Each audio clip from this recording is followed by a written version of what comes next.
Assalamualaikum warahmatullahi wabarakatuh. Shalom, salam sejahtera, Om Swastiastu, Namo Buddhaya, dan salam kebajikan. Sebelumnya, perkenalkan saya Starlin Krisyansyah Tungadi dengan NIM 24021150023 dari kelas A01 Program Studi Arsitektur Universitas Negeri Makassar. Pada kesempatan video kali ini, saya akan mempresentasikan hasil bank data dari analisis lahan di sekitar rumah saya, yaitu pada Jalan Mongin Sidi Baru, AB5 nomor 5, dalam rangka memenuhi tugas mata kuliah Metodologi Desain Arsitektur. Analisis ini saya lakukan melalui pendekatan dari buku Site Analysis oleh Edward T. White pada tahun 1983 yang mencakup 3 tahapan utama: inventarisasi data, analisis data, dan sintesis data. Selamat menyaksikan!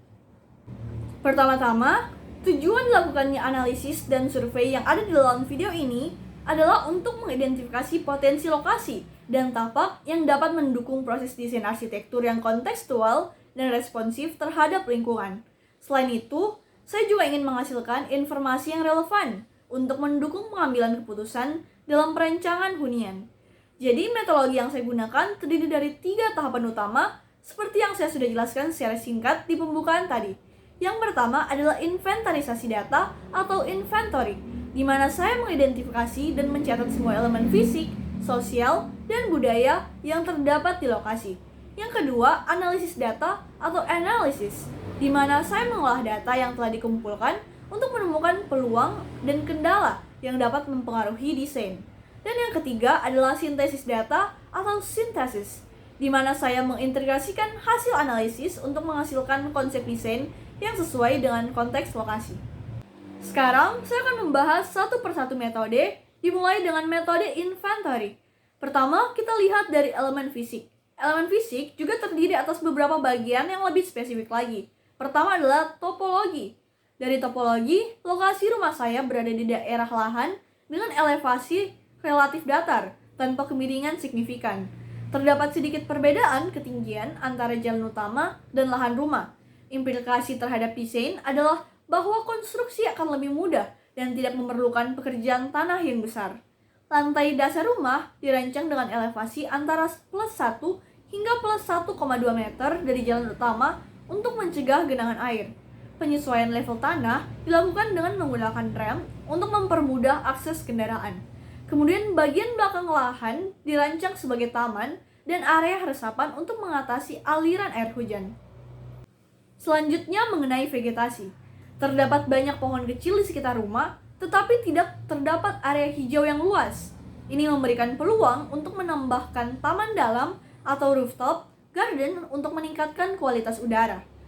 Kemudian mengenai iklim dan cuaca, kita berada di iklim tropis dengan suhu rata-rata antara 27 hingga 30 Celcius dan curah hujan yang tinggi, terutama di musim hujan.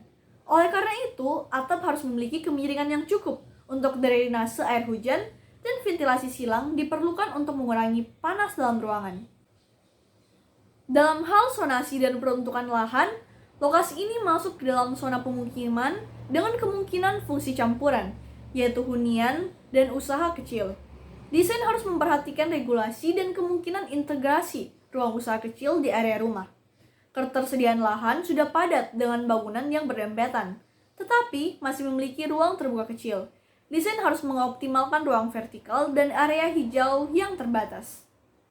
Selanjutnya, mengenai aksesibilitas, lokasi ini dekat dengan jalan utama seperti Jalan Sungai Sadang Baru, dengan lalu lintas yang tinggi dan mudah dijangkau transportasi umum. Maka ini memerlukan buffer zona hijau atau pagar untuk mengurangi kebisingan dari jalan utama. Kemudian, ketersediaan ruang terbuka hijau juga terbatas. Sebagian besar digunakan untuk bangunan. Oleh karena itu, seperti yang saya juga sudah mention tadi, diperlukan integrasi taman dalam atau rooftop garden untuk meningkatkan kenyamanan lingkungan. Selanjutnya dalam hal potensi pengembangan, terdapat potensi tinggi untuk usaha kecil seperti warung, kos-kosan, dan laundry. Desain harus memperhatikan perencanaan tata letak yang fleksibel untuk mengakomodasi hunian dan usaha. Mengenai arah matahari, matahari terbit dari timur dan terbenam di barat. sehingga bagian fasad yang menghadap timur dan barat akan menerima intensitas cahaya matahari lebih tinggi. Masa bangunan didesain memanjang ke arah timur sampai barat untuk mengoptimalkan pencahayaan alami tanpa meningkatkan panas berlebih. Sedangkan bagian utara dan selatan bangunan memiliki bukaan lebih besar untuk ventilasi silang. Terakhir, mengenai arah angin. Angin dominan berasal dari arah barat daya. Maka demikian, jendela dan ventilasi sebaiknya dirancang untuk menangkap angin alami. Selanjutnya, kita beralih ke elemen sosial. Pertama, dalam hal pola aktivitas manusia. Terdapat aktivitas ekonomi yang tinggi, di mana banyak rumah juga digunakan untuk usaha kecil seperti warung, laundry, dan kos-kosan. Ini menunjukkan perlunya adanya ruang transisi antara area private dan publik untuk mendukung interaksi sosial tanpa mengorbankan privasi. Kemudian, mengenai mobilitas masyarakat di area ini cukup tinggi, terutama saat pagi dan sore hari, di mana jam berangkat dan pulang kerja serta sekolah. Desain rumah bisa mengakomodasi ruang usaha kecil di bagian depan. Dalam hal interaksi sosial sering terjadi di ruang-ruang semi publik seperti teras rumah, warung kopi, dan masjid. Oleh karena itu, area parkir perlu dipertimbangkan karena banyaknya aktivitas keluar masuk kendaraan. Mengenai penggunaan ruang, banyak rumah memiliki fungsi ganda sebagai hunian dan tempat usaha atau ruko, rumah toko. Desain rumah harus fleksibel, memungkinkan kombinasi ruang tinggal dan ruang usaha. Dalam hal norma budaya, mayoritas penduduk berasal dari suku Bugis Makassar, yang memiliki budaya sosial yang kuat. Ruang tamu harus luas untuk menyesuaikan dengan kebiasaan menerima tamu. Desain harus mempertimbangkan ruang semi publik, seperti teras depan atau selasar yang dapat digunakan untuk interaksi sosial. Terakhir, dalam hal kegiatan keagamaan. Kegiatan keagamaan memiliki peran besar dalam kehidupan masyarakat, dengan masjid sebagai pusat komunitas. Dengan demikian, diperlukan ruangan yang mendukung aktivitas keagamaan seperti area wudhu atau tempat ibadah di dalam rumah. Sekarang, mari kita lihat dari elemen visual. Dalam hal pemandangan, keberadaan lokasi yang berada di tengah kota membuat tidak ada pemandangan alam luas seperti gunung ataupun lautan. Oleh karena itu, kita perlu memaksimalkan orientasi rumah yang menghadap ke area yang lebih hijau atau memiliki view yang lebih baik. Mengenai komposisi ruang, lingkungan memiliki kombinasi bangunan tradisional dan modern. Dengan variasi bentuk dan material, desain rumah juga harus tetap harmonis dengan lingkungan sekitar, tidak terlalu kontras dengan bangunan lain. Dalam hal elemen estetis lainnya, rumah-rumah sekitar menggunakan warna netral seperti putih, abu-abu, dan coklat dengan beberapa elemen kayu dan batu alam. Desain fasad rumah dapat mengadaptasi warna dan material yang selaras dengan lingkungan agar tetap kontekstual. Sekarang kita beralih ke metode yang selanjutnya, yaitu analisis atau analisis data. Yang pertama adalah diagram hubungan atau relationship diagrams. Pada tahap ini, saya telah membuat diagram yang mencakup identifikasi interaksi antar elemen lokasi untuk memahami hubungan-hubungan antara elemen-elemen di lokasi. Bisa dilihat pada gambar yang saya tampilkan ini. Selanjutnya, pemetaan peluang dan kendala atau opportunity and constraint maps. Jadi saya akan membagi lokasi menjadi area yang potensial untuk pengembangan dan area yang memiliki keterbatasan. Untuk area yang terbatas adalah Jalan Balak Parang 1 dan Jalan Pelita Raya 3. Memiliki beberapa keterbatasan yang dapat menjadi tantangan saat dilakukannya pengembangan. Salah satu faktor utamanya adalah kedua jalan ini cenderung lebih sempit yang dapat menyebabkan akses kendaraan atau mobilitas terbatas dibandingkan dengan jalan utama. Kepadatan hunian juga sudah sangat tinggi, dengan banyaknya rumah yang berdempetan satu sama lain, sehingga mengurangi fleksibilitas dalam merancang tata ruang dan fasad bangunan. Selain itu, fasilitas publik di area ini tidak sebanyak itu, yang membuat daya tarik lokasi untuk investasi atau pengembangan usaha menjadi lebih rendah. Untuk area potensial, sebaliknya, Jalan Rapocini Raya memiliki aksesibilitas yang baik dan fasilitas publik yang lengkap. Dari segi mobilitas, jalan ini dapat memudahkan akses kendaraan, penghuni, dan terhubung langsung ke jalan utama lainnya. Keberadaan minimarket, sekolah, rumah ibadah, dan berbagai usaha kecil maupun menengah juga membuat area ini menjadi kawasan yang strategis untuk hunian serta pengembangan bisnis.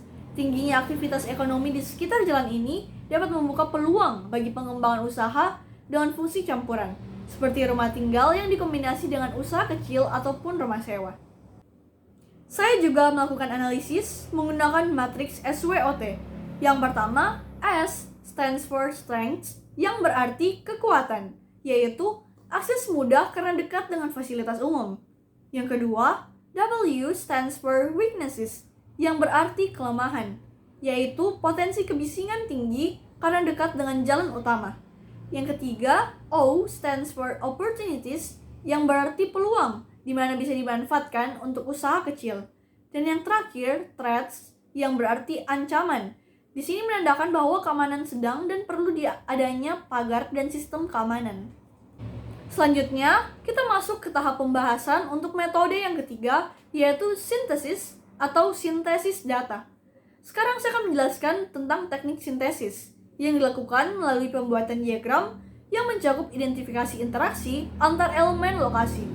Menurut Edward T. White, teknik sintesis dalam melakukan analisis lokasi mencakup dua langkah utama, yaitu mengembangkan zoning plan untuk menentukan fungsi ruang berdasarkan karakteristik tapak dan lingkungan sekitar, serta membuat sketsa awal desain untuk mengilustrasikan tata letak bangunan sesuai dengan hasil analisis. Pertama, kita perlu mengetahui dulu apa itu zoning plan. Zoning plan adalah representasi grafis yang mengkategorikan dan mengalokasikan ruang dalam area tertentu untuk menentukan penggunaannya dan peraturan yang mengaturnya. Terdapat beberapa faktor yang dipertimbangkan dalam zoning plan, antara lain, yang pertama, aksesibilitas. Pintu masuk harus mempertimbangkan keamanan dan kebisingan. Yang kedua, privasi dan interaksi sosial. Rumah yang berada di lingkungan dan aktivitas sosial tinggi memerlukan pembagian ruang publik, semi-publik, dan privat yang jelas. Yang ketiga, ventilasi dan pencahayaan. Bukaan bangunan harus diarahkan ke sisi yang menangkap angin dominan dan sinar matahari pagi. Yang keempat, potensi usaha. Banyak rumah di sekitar yang memiliki fungsi ganda sebagai tempat tinggal dan usaha kecil, sehingga zoning harus memungkinkan penggunaan ruang yang fleksibel. Nah, bagaimanakah pembagian zona dalam tapak? Yang pertama, zona publik, mencakup ruang tamu dan teras depan sebagai area interaksi dengan tamu dan tetangga. Yang kedua, zona semi privat, mencakup ruang keluarga dan dapur. Di sini di mana area transisi antara ruang publik dan ruang privat. Yang ketiga, masuk ke zona privat, yaitu kamar tidur dan kamar mandi, terletak di bagian belakang atau lantai atas untuk menjaga privasi penghuni. Dan yang terakhir, zona servis, mencakup garasi dan gudang, karena diperlukan akses yang jelas tanpa mengganggu alur sirkulasi utama. Masuk ke dalam tahap sketsa awal desain. Sketsa awal desain dibuat berdasarkan zoning plan yang telah dikembangkan. Jadi konsep tata letak bangunan meliputi, yang pertama, memaksimalkan bukaan ke arah angin dominan untuk meningkatkan sirkulasi udara yang alami. Yang kedua, memastikan cahaya matahari masuk dari timur agar ruang tidur dan ruang keluarga diorientasikan ke timur untuk mendapatkan cahaya pagi.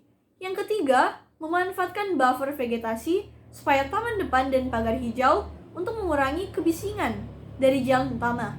Yang keempat, penggunaan ruang fleksibel sehingga teras depan bisa digunakan sebagai tempat usaha ataupun ruang duduk. Sekarang mari kita bahas untuk teknik pengambilan data. Di sini ada 4 macam teknik dan 4-empatnya telah saya lakukan. Saya akan bahas yang pertama, yaitu observasi langsung atau direct observation. Saya melakukan observasi langsung untuk mengamati kondisi fisik lokasi, pola aktivitas manusia, dan hubungan antar elemen di lokasi. Observasi dilakukan selama beberapa hari dengan mengamati lokasi rumah pada waktu-waktu tertentu untuk mendapatkan data yang lebih akurat. Poin utama yang saya catat adalah posisi rumah berada di lingkungan padat penduduk dengan banyak bangunan berdempetan. Jalan cukup ramai, terutama pada saat jam-jam sibuk dengan kendaraan roda 2 dan roda 4 melintas secara konstan. Terdapat beberapa rumah di sekitar yang memiliki fungsi ganda sebagai tempat tinggal dan juga usaha kecil. Teknik yang kedua, dengan pengukuran lapangan atau field measurement. Untuk melakukan pengukuran lapangan, saya menggunakan alat seperti meteran untuk mengukur dimensi, jarak, dan ketinggian.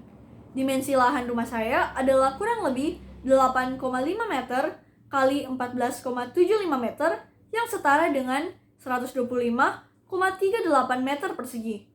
Saya juga memperkirakan ukuran lahan di sekitar, yaitu lebar lahan sekitar kurang lebih 10 meter dengan panjang lahan sekitar kurang lebih 16 meter, sehingga luas lahan menjadi 160 meter persegi. Teknik yang ketiga adalah dengan melakukan wawancara dan kuesioner atau interview and surveys. Saya melakukan wawancara dengan 3 responden utama untuk mengumpulkan data sosial dan budaya dari masyarakat lokal. Responden tersebut adalah ibu ketua RT, warga sekitar, dan pemilik usaha kecil. Dari wawancara ini, saya berhasil mendapatkan informasi tentang kondisi lingkungan, kebiasaan sosial, dan pola aktivitas masyarakat. Dan teknik yang terakhir adalah analisis dokumen atau document analysis. Saya juga menggunakan peta, foto udara, laporan teknis, dan dokumen resmi lainnya untuk melengkapi data lapangan. Di sini akan saya lampirkan berdasarkan peta di Google Maps, saya memperoleh dokumentasi lokasi yang akurat. Sebagai kesimpulan, hasil analisis menunjukkan bahwa lokasi memiliki potensi tinggi untuk pengembangan hunian yang fungsional dan nyaman. Desain harus responsif terhadap konteks lokasi dengan memperhatikan elemen fisik, sosial, dan visual yang ada. Pendekatan desain fundamental yang dihasilkan dari analisis ini dapat menjadi sebuah solusi kontekstual dan respon lingkungan untuk mengembangkan hunian yang menawarkan kenyamanan dan fungsionalitas efektif untuk memenuhi kebutuhan pengguna. Tidak lupa, saya juga ingin menyampaikan beberapa referensi yang saya gunakan dalam analisis ini, termasuk buku Site Analysis oleh Edward T. White dan beberapa referensi tambahan lainnya yang akan saya cantumkan di sini. Sebagai penutup, saya ingin mengucapkan terima kasih banyak atas perhatian Bapak dan Ibu serta teman-teman sekalian. Saya mengharapkan semoga kiranya presentasi saya ini dapat membawakan manfaat bagi yang menonton. Dan juga apabila ada kesalahan kata, untuk mohon dimaafkan.